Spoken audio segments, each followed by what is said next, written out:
Hello everyone, this is Timo with ProductiveSuperdad.com, and today I'm really honored to be speaking with the ninja, and maybe I'm a little bit afraid as well, because this ninja who I'm referring to is a man called Craig Jarrow, aka Time Management Ninja. And Craig is a person behind a very popular time management blog, TimeManagementNinja.com, and he's also created a very popular time management membership site, TimeManagementNinja.net. He has also created an ebook related to this time management topic. And he's also having a day job and a family, and it always surprises me how he's able to do it all. So, Craig, welcome to this call. Thank you, Timo. It's really my privilege to be here. Thank you for reaching out, and enjoy your writings as well. I've seen you all over the internet lately. So you've been very prolific yourself. Yeah, okay. Yeah, thanks. That's really awesome. Now, Craig, please tell us a little bit about yourself. Who are you? Where are you coming from? What is your blog all about? And all that. Okay, sure. My blog is Time Management Ninja. Very easy to find out there. TimeManagementNinja.com.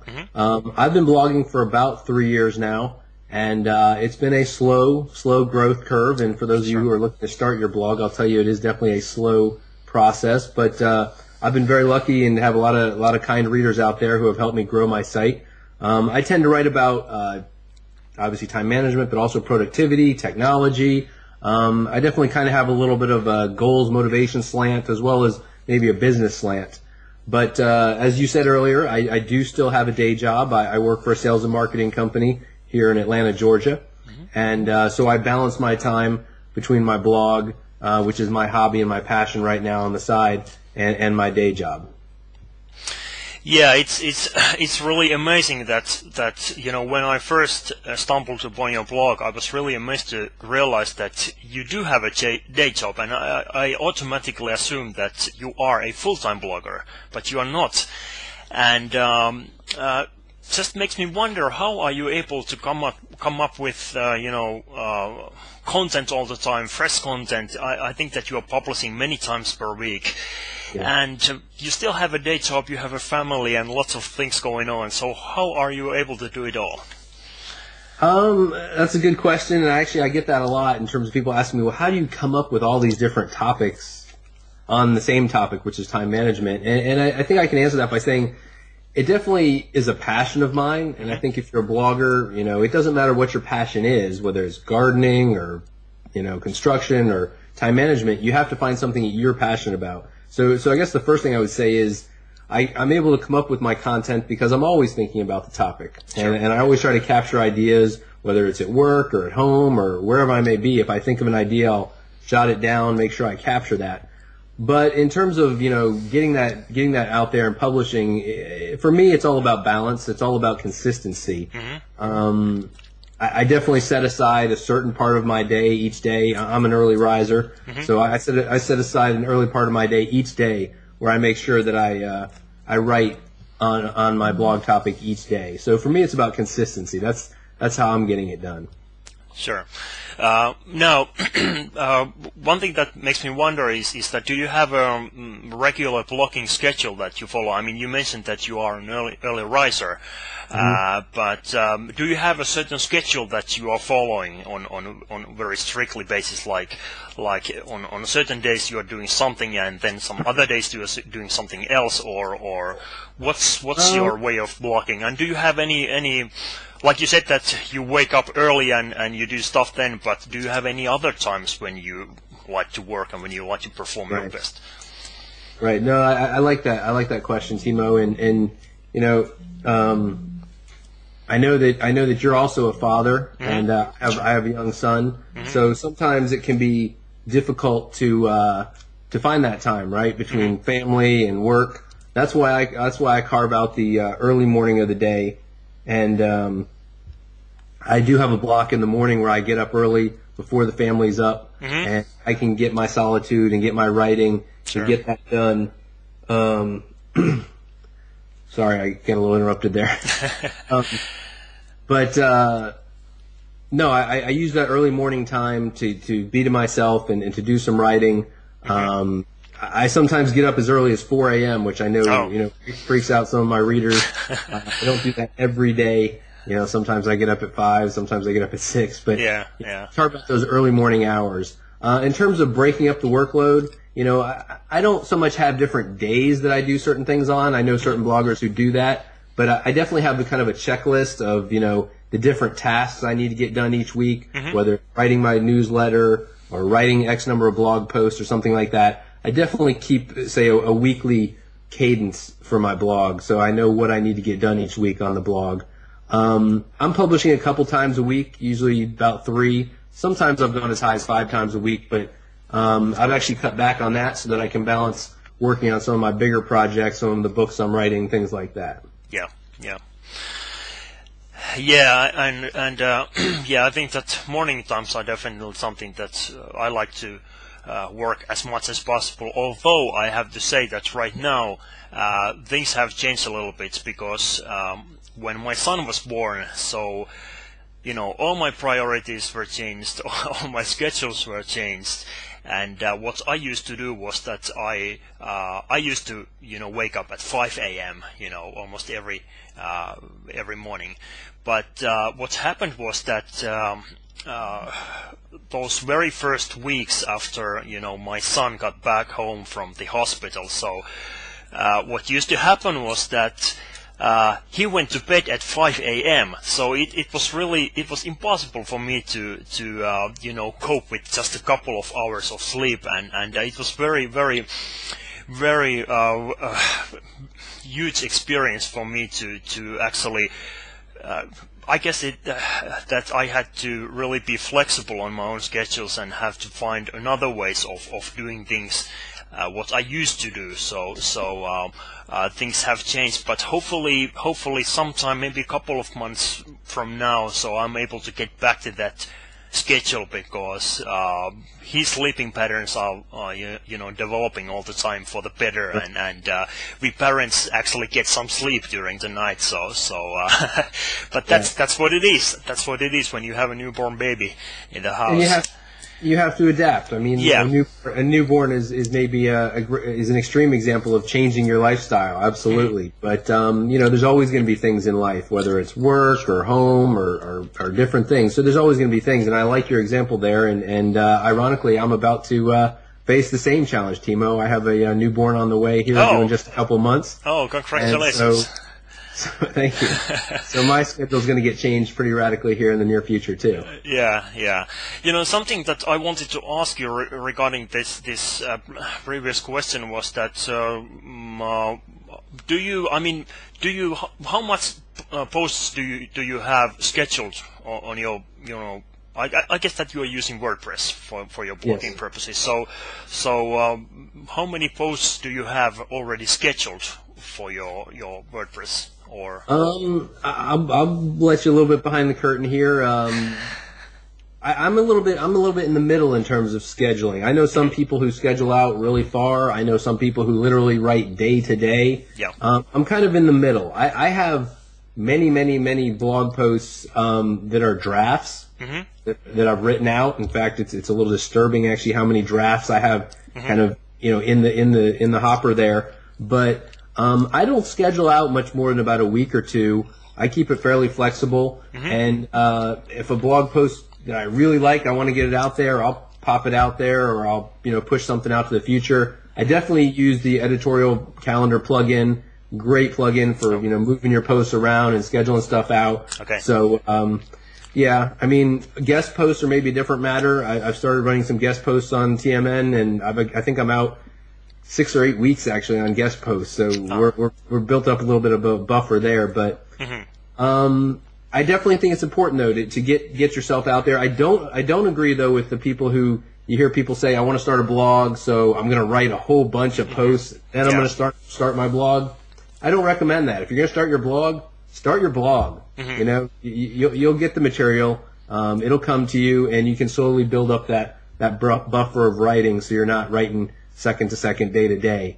So I guess to answer your question, my calendar's out a couple weeks, and but I'll change it even daily if I want to move a post up or push a post back. Okay, yeah.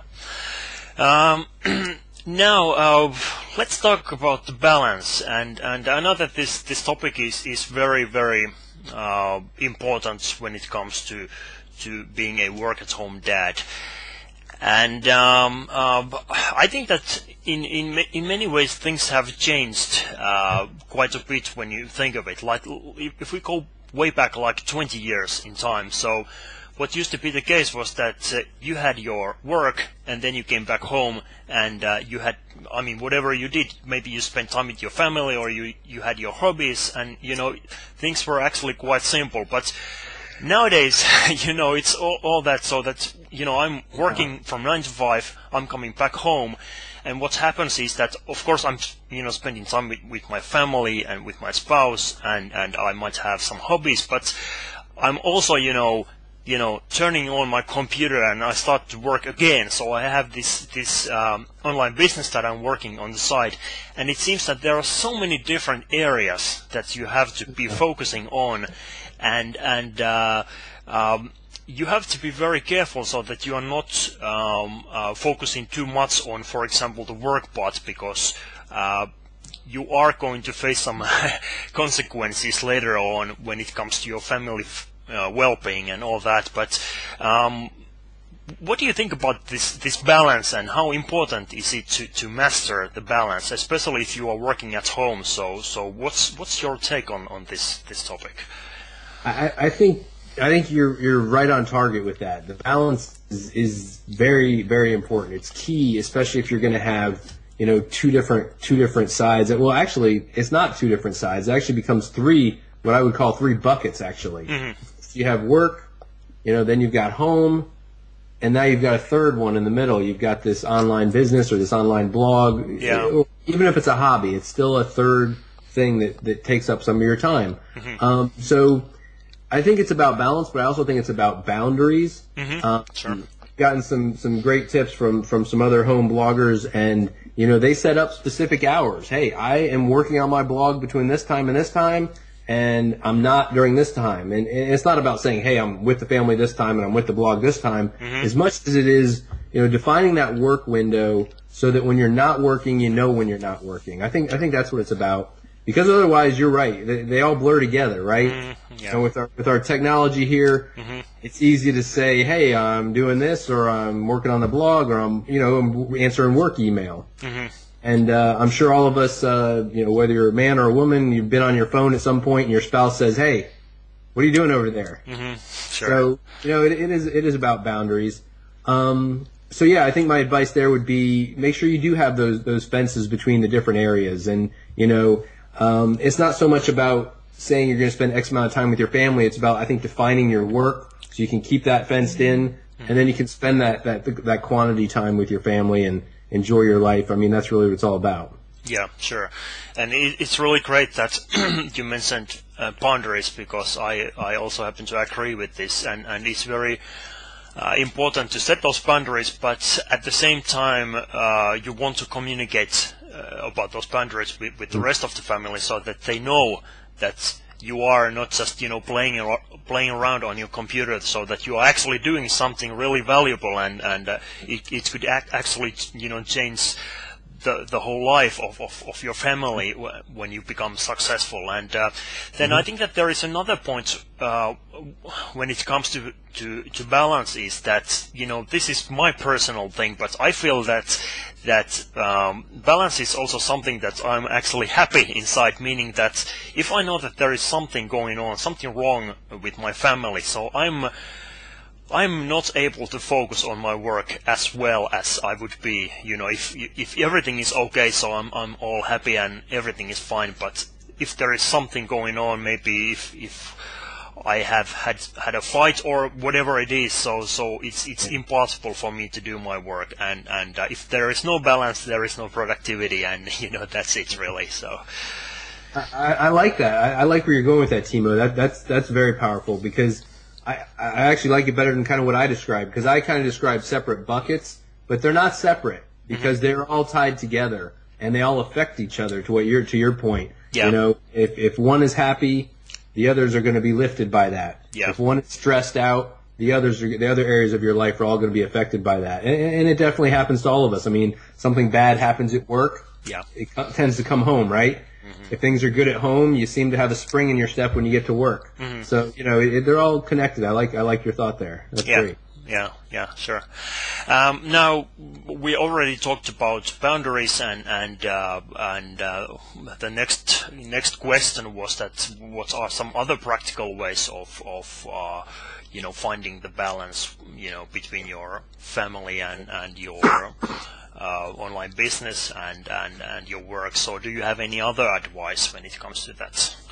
Yeah, when I thought of this question, I think the things that popped into my head were a couple things. One, it's about there is definitely there's a couple things. There's definitely skill that comes into place. As you learn any activity, you get better at it. Sure. When I first started blogging, it would take me hours and hours and hours to write one blog post. Now I can do that, in half the time or a fourth of the time even sometimes. Yeah. So it is about skill. You do get better at what you do.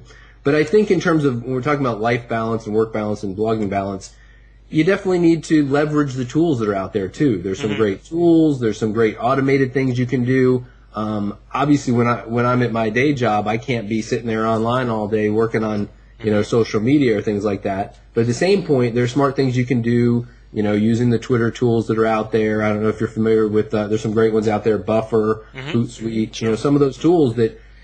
I'll do most of my work in the morning before I go into my job, set up a lot of my automation, and then that'll launch off during the day. Yeah. And, there's some people who think that, well, if you're automating things, then you're not, it's not genuine. I disagree. Now, I'm not one of those people that sets up tools that do things automatically without my touching them.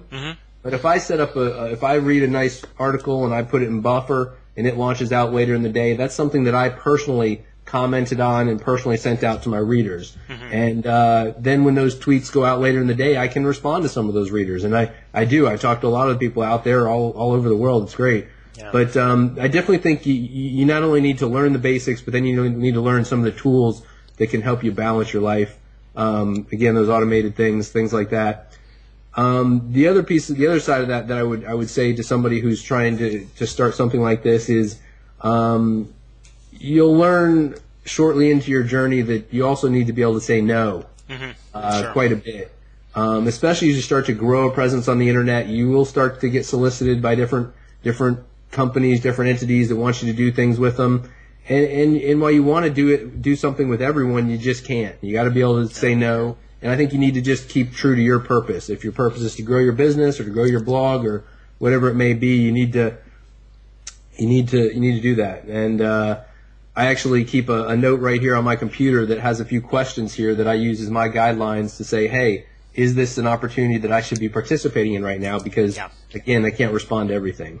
Yeah, that's a really important thing, and actually I'm touching this very same topic on my blog post that I'm about to publish, tomorrow. So it's very important to ask these questions and remind yourself if you are going towards the right direction or if you are off track, so that you can make those necessary changes and move back to that original path that you have chosen. So those are very powerful questions. Now, I know that we already mentioned that you have a family and a day job, and we talked about this balance. But then there is also the productivity part, and I would say that when it comes to my situation, I realized that now when we had our baby, so there is quite a lot more distraction and interruptions going on. So I think that's definitely one of the biggest change that I have experienced. But do you have any other advice? How would you keep yourself productive? I mean, we talked about waking up early. I mean, that's a great way to work without any interruptions, at least most of the time. But do you have any other advice if you want to keep yourself productive in a family environment? Yes, this kind of ties it all together with the work, the family, and the productivity. Ironically, I'm going to be speaking at Blog World coming up in a few months in June in New York City, and the title of my presentation is how to build a successful blog and brand while working a full-time job. So very applicable to this conversation. I do think when you're talking about family, though, it goes back to what you were saying earlier around communication. You can set up boundaries. You can say, hey, I'm going to work between this time and this time. But if you're not communicating well with your family, I don't think those boundaries are going to do you much good. If anything, they may be more walls than boundaries, and may actually create some divisiveness in your work environment. But if I have the great support of my spouse.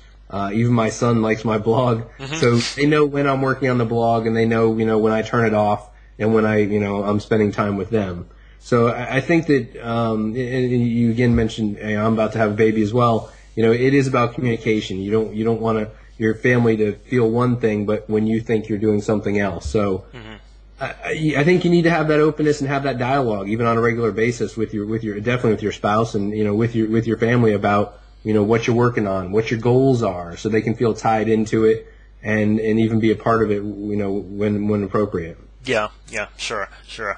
I have to ask, what does your spouse think of your blog? I'm assuming she's supportive and you have your work set up. Yeah, she's very, very supportive, and actually what she does is that she proofreads all my blog posts before they go live. So I'm kind of, if you could say, family outsourcing, if that's the right term to say. But anyway, yeah. But yeah, she has been a great support, and she knows quite a lot about blogging and something about internet marketing. So things are very good in that sense, and I would assume that if my spouse wouldn't know nothing about blogging or internet marketing or nothing like that, so there would be these big questions, really. What are you really doing? What is this blogging thing? And can't you just quit blogging and all that? But fortunately, we do not have any of that conversation. So it's really great that you have a supportive spouse.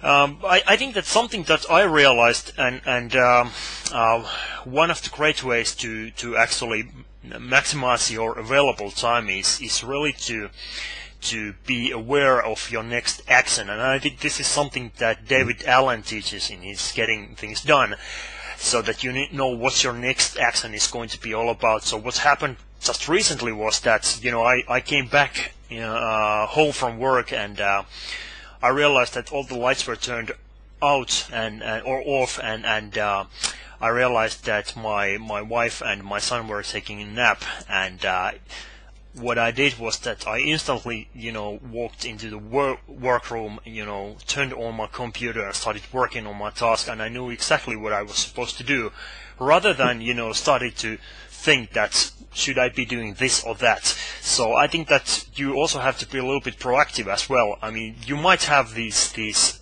all of a sudden time pockets, here and there, and you want to take advantage of those as well as possible. But yeah, I think that it's a great way to. I think that having a baby is a really great way to test your time management skills and improve them even further. So you learn all this new stuff, all the time. So that's really great. Now, you are very, very heavy on tools, if I can say it like that, because I see that you are testing new tools all the time and new gadgets and all that. So, what are your favorite tools, and do you think that there are any minimum set of tools that everyone should have, or do you think that just like having a pen and paper and very simple task list is everything you need? What's your take on this one? Well, I'm obviously a little bit biased. If you read my site, you know that I'm kind of tech heavy and definitely a little bit of an Apple fan. But I will preface this by saying you don't have to go out and buy tools or software or the latest gadgets. Absolutely, you can get by with a pen and paper if that suits you, and if that's what you've got to start, then that's wonderful. I mean, use what you have. I definitely recommend that first. Sure. For those who are looking for tools, I mean, there's plenty of tools out there. Again, we talked about some automation earlier. There's definitely some tools to help you get the job done, to maximize that little bit of time you have on the side, or to take advantage of it. I would name a couple that come to mind. I think I know I already mentioned Buffer app. Buffer is an awesome product put out there that will help you as a blogger really kind of maximize your exposure out there on Twitter, Facebook, and such. I use that to kind of time shift my social media activities. I can set it up in the morning, let that stuff go out later in the day, but yet I can still interact with my readers when they're responding to that stuff. In terms of managing tasks, I like what you were saying a minute ago about always kind of knowing what's next to be done. That's something I definitely try to do. I mentioned earlier kind of that blogging cadence. I kind of have that weekly checklist of, hey, here's the things I need to be doing for the blog. So if I do have that free 30 minutes or something, instead of surfing, I can come and say, oh, I need to be working on the next newsletter, or hey, I need to be researching this next topic or product or whatever it may be. I use two products I'll mention. One is my to-do list, which I talk about, which is I use Wunderlist.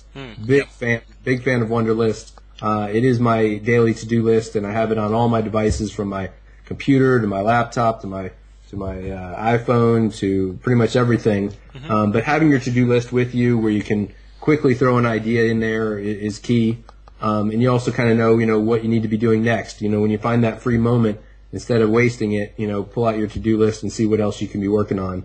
And then I'll take it a step further in terms of, if you really start wanting to manage those projects or those bigger pieces of work.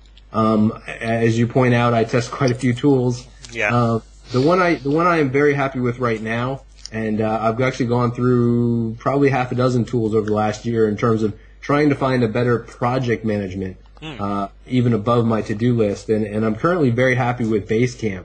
Basecamp's very well known out there. If you haven't been watching them lately, they just relaunched their product with an entirely new interface, and it is really slick. It really just kind of stays out of your way, and I have all of my big projects in there, from my speaking engagements to my books to things I'm working on, and it kind of lets me kind of keep it outside of my to-do list because they are bigger projects, but very simple, and that's what I use. So Basecamp, Wunderlist, Buffer, those are some of the tools that I use on a daily basis running my blog.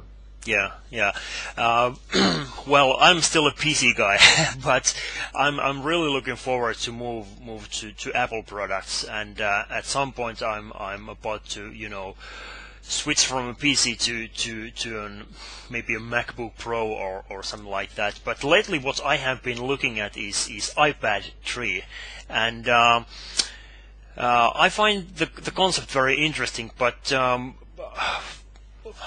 what's really your take on iPad 3? I mean, I think that there are plenty of fancy features, but what's your how do you use iPad 3? What's your purpose for having an iPad?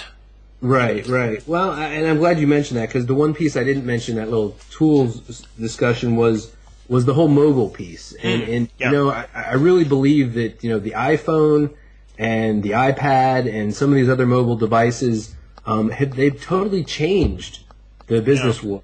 They've totally changed our personal lives. But when it comes to blogging, when it comes to doing online things, I mean, this is your computer in your pocket. Sure. I can fix my blog. I can send out social media messages. I can respond to readers. You can do it all from one device. Now, obviously, you shouldn't be doing it on the job. But, if you have your iPhone with you or your iPad with you, whether it's your lunch break or whatever it may be, or if you're in an appointment and have spare time or something, it definitely gives you capabilities that, years ago you couldn't even dream of doing. And literally, there's almost nothing I can't do from my iPhone, even fixing a blog post error or something like that. I can usually do that if I need to. So I think that, has the iPad replaced the laptop? I've actually written some articles on that. But I'm not sure it's replaced the laptop or the desktop. It's a new niche. It's a different device. But it gives you a mobile device where you can have it with you. And I do have the new iPad, and here in the States, I'm actually lucky enough to be in one of the new LTE markets with AT&T, and I get unbelievable mobile speeds on that. Just crazy. But again, we finally got a mobile device that has that almost wired connection, although it's wireless. You have those full speeds, so you can email, you can do whatever you need to do. I don't use it for content creation. I still use my desktop for that, and my laptop, for content creation, writing blog posts, things like that. But in terms of being able to interact with your readers, capture ideas, all that stuff. I think there's definitely, if you have the opportunity to have a mobile device, it's definitely a powerful tool. Okay, that's very interesting. Yeah. Now we are soon to be finishing this interview, and we are getting to the end. But I still have one question that I wanted to ask you, and this is one tip that you would give for a new work-at-home dad who wants to keep the balance between the family life and his online business. What would that be? Is it even possible to have one tip? I don't know if there's one. I don't know if there's one tip. Yeah. I think communication still stands up there. We talked about that earlier, but I think the other one that goes hand in hand with the communication is, we talked about boundaries. We talked about communication. I think it's just to be clear, when you're working and when you're not working. Sure. And it's more to know when you're not working, so that you know when you can go enjoy yourself and spend time with your family, because that's the most important thing out there. And yet also your family knows when you are working. And my family knows that from 4 or 5 a.m. to 6 to 7 a.m., that's when I'm writing.